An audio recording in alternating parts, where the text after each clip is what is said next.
क्या आपने कभी सोचा कि सौर मंडल में अन्य ग्रहों की जमीन कैसी है, वहां का वातावरण कैसा है, और क्या पृथ्वी के अलावा किसी अन्य ग्रह पर जीवन बसाना मुमकिन है, और वह कौन सा ग्रह है जहां एसिड की बारिश होती है?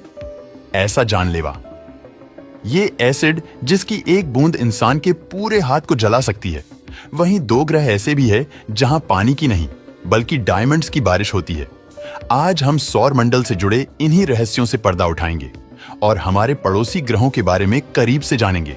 चलिए हम अपने सफर की शुरुआत करते हैं सूर्य के सबसे करीबी ग्रह बुध यानी मरकरी से, जो सूर्य के सिर्फ 58 मिलियन किलोमीटर की दूरी पर स्थित है। इस वजह से यहाँ की जमीन, वातावरण, तापमान से लेकर दिन की लंबाई तक हर पहलू पर सूर्य का प्रभाव पड़ता है। बुध की जमीन काफी उबड़-खाबड़ है। यहाँ कई बड़े-बड़े खड़े हैं क्योंकि सौर मंडल की उत्पत्ति से लेकर आज तक में अनगिनत मीटरॉइड्स, एस्टेरॉयड और बड़े-बड़े पत्थर सूर्य के आकर्षण की वजह से उसकी तरफ खींचे चले आते हैं और रास्ते में बुध से टकरा जाते हैं।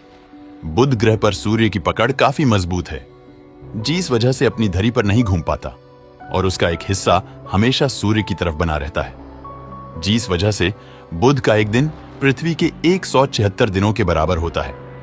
बुध के सूर्य की तरफ वाले हिस्से का तापमान 450 डिग्री सेल्सियस है और यहाँ जमीन के कई हिस्से लावा से भी ढंके हुए हैं। यानी अगर कोई जीव यह कदम रखेगा तो वह पलक झपकते ही जलकर राख हो जाएगा। इसलिए सौर मंडल का नरक भी कहा जाता है।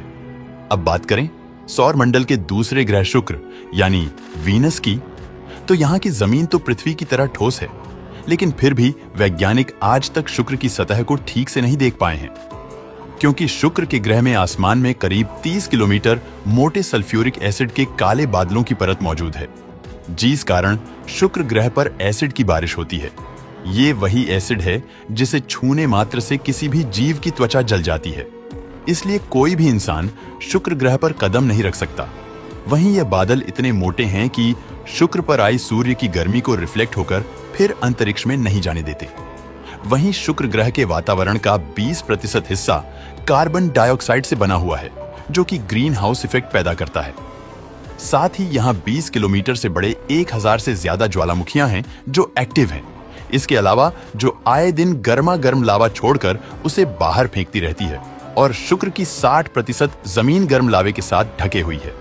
इन सभी कारणों की वजह से 24 घंटे 365 दिन शुक्र का तापमान 460 डिग्री सेल्सियस से भी ज्यादा रहता है। इसलिए इसे सौर मंडल का सबसे गर्म ग्रह कहा जाता है। इसके बाद बारी आती है सौर मंडल के तीसरे ग्रह यानी हमारी पृथ्वी की, जो इंसानों द्वारा खोजा गया पूरे ब्रह्मांड का इकलौता ऐसा ग्रह है जिसके पास जीवन को सपोर्ट करने के लिए हर क्वालिटी है। पृथ्वी का 71% हिस्सा पानी से ढका हुआ है, जबकि बाकी बचे 29% हिस्से में घने जंगल, पहाड़, खेत, रेगिस्तान और बर्फीले चट्टानें मौजूद हैं। यहाँ पानी तरल अवस्था में मौजूद है। वातावरण में पर्याप्त ऑक्सीजन है, सूर्य की रेडिएशन को रोकने के लिए ओजोन लेयर है और पृथ्वी की हम जितनी तारीफ करें उतनी कम है। अब हम सौर मंडल का चौथा ग्रह मंगल यानी मार्स, जो एक समय पर पृथ्वी जैसा ही हरा भरा ग्रह था। यहाँ पानी के महासागर बहते थे। शायद जीवन भी पनपता होगा, लेकिन फिर हुई एक बहुत बड़े ग्रह की टक्कर, जिसकी वजह से मंगल ग्रह का बैलेंस बिगड़ गया था, जिससे सतह पर मौजूद ज्वालामुखियों से लावा उछल उछलकर बाहर फेंकने लगी, जिससे मंगल ग्रह के महासागरों में मौजूद पानी भाप बनकर ऊपर उठने लगा और सदा सूखने लगा और वातावरण से ऑक्सीजन खत्म हो गया और मंगल ग्रह पर जीवन का अंत हो गया। आज मंगल की जमीन पर काफी ज्यादा मात्रा में आयरन और खनिज पाए जाते हैं और इसी आयरन की वजह से यहाँ की सतह लाल है, जिस वजह से इसे रेड प्लेनेट कहा जाता है। मंगल ग्रह पर कई छोटे बड़े कंकड़ और चट्टानें हैं। यहाँ का वातावरण काफी पतला है और मैग्नेटिक फील्ड ना के बराबर है, लेकिन फिर भी वैज्ञानिक मंगल ग्रह को ही जीवन बसाने के लिए सौर मंडल का सबसे श्रेष्ठ ग्रह पृथ्वी के बाद मानते हैं, क्योंकि दूसरे ग्रहों की हालत तो इससे भी ज्यादा बुरी है। और अगला ग्रह आता है बृहस्पति यानी जुपिटर। यह सोलर सिस्टम का सबसे बड़ा ग्रह है, जो पूरी तरह से गैस और तरल पदार्थों से बना है और इसका आकार इतना बड़ा है कि इसके अंदर 1300 पृथ्वी समा सकती है। बृहस्पति का वातावरण 90% हाइड्रोजन और 10% हीलियम से बना हुआ है। यह बृहस्पति ग्रह के अंदर हजारों किलोमीटर की गहराई तक फैला हुआ है और नजदीक से देखने पर यह तूफानी बादल के रूप में दिखाई देता है। वहीं जैसे जैसे आप जुपिटर की गहराई में जाएंगे तो आपको हाइड्रोजन के बड़े महासागर देखने को मिलेंगे, जो प्रेशर की वजह से लिक्विड फॉर्म में तब्दील हो गए हैं। इस ग्रह को सोलर सिस्टम का वैक्यूम क्लीनर भी कहा जाता है, क्योंकि यह सौर मंडल के दाखिल होने वाले बाहरी उल्कापिंडों और धूमकेतु जैसे पदार्थ को अपनी तरफ खींच लेता है और अपने अंदर समा लेता है।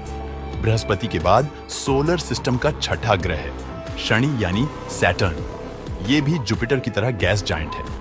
हालांकि शनि के चारों ओर एक खूबसूरत रंग दिखाई देते हैं, जो जमी हुई बर्फ और चट्टानों के छोटे छोटे टुकड़ों जैसे ठोस पदार्थों से बनी है। जब ये बर्फ सूरज की किरणों को रिफ्लेक्ट करती है तो ये चमकती हुई दिखाई पड़ती है। शनि का वायुमंडल 96% हाइड्रोजन, 3% हीलियम और लगभग 1% अमोनिया जैसी गैसों से बना है। इस वातावरण से जुड़ी एक दिलचस्प बात यह है, शनि के ऊपरी परत की हवाएं लगभग 18 किलोमीटर प्रति घंटे की धीमी गति से चलती है, लेकिन गहराई में उसकी रफ्तार 2000 किलोमीटर प्रति घंटे तक बढ़ जाती है, जो किसी भी चीज को तहस महस कर सकती है। इस कारण शनि पर स्पेसक्राफ्ट भेजना मुश्किल ही नहीं, नामुमकिन है। चलिए अब चलते हैं सौर मंडल के साथ वे ग्रह अरुण यानी यूरेनस की तरफ, जो गैस का गोला है, यानी यूरेनस की जमीन पर आप खड़े नहीं हो सकते। हालांकि इस प्लेनेट पर बर्फ की मात्रा अधिक है और यहाँ का तापमान -224 डिग्री सेल्सियस है, इसलिए इसे बर्फीले गैसीय ग्रह के रूप में जाना जाता है। वातावरण की बात करें तो इसका वायुमंडल में 83% हाइड्रोजन, 15% हीलियम और 2% मीथेन गैस मौजूद है। ये एक शॉकिंग बात यह है कि यूरेनस पर भी बारिश होती है, लेकिन पानी या एसिड की नहीं, बल्कि डायमंड्स की। जी हाँ, वही डायमंड्स जिसे पृथ्वी पर सबसे कीमती क्रिस्टल माना जाता है, और इन डायमंड्स की फॉर्मेशन भी यूनिक है।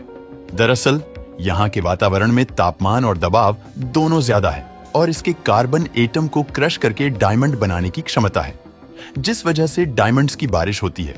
अंत में सौर मंडल का 8वां ग्रह है वरुण यानी नेपच्यून। यह भी गैसीय ग्रह है और अन्य गैसीय ग्रहों की तरह इसके चारों ओर रिंग्स मौजूद हैं।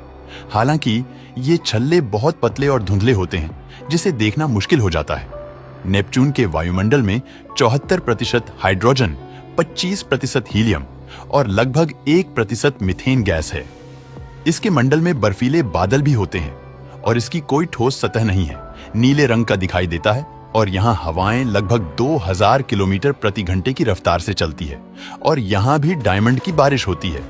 चौंकाने वाली बात यह है कि नेपच्यून को सूर्य का एक चक्कर पूरा करने में पूरे लगभग 165 साल लगते हैं, जो सौर मंडल के किसी भी अन्य ग्रह से कई गुना अधिक है। दोस्तों, उम्मीद है कि इन सभी ग्रहों की जमीनी हालत के बारे में जानकर आपको मजा आया होगा। आपको कौन सा ग्रह पसंद आया, हमें कमेंट करके जरूर बताना।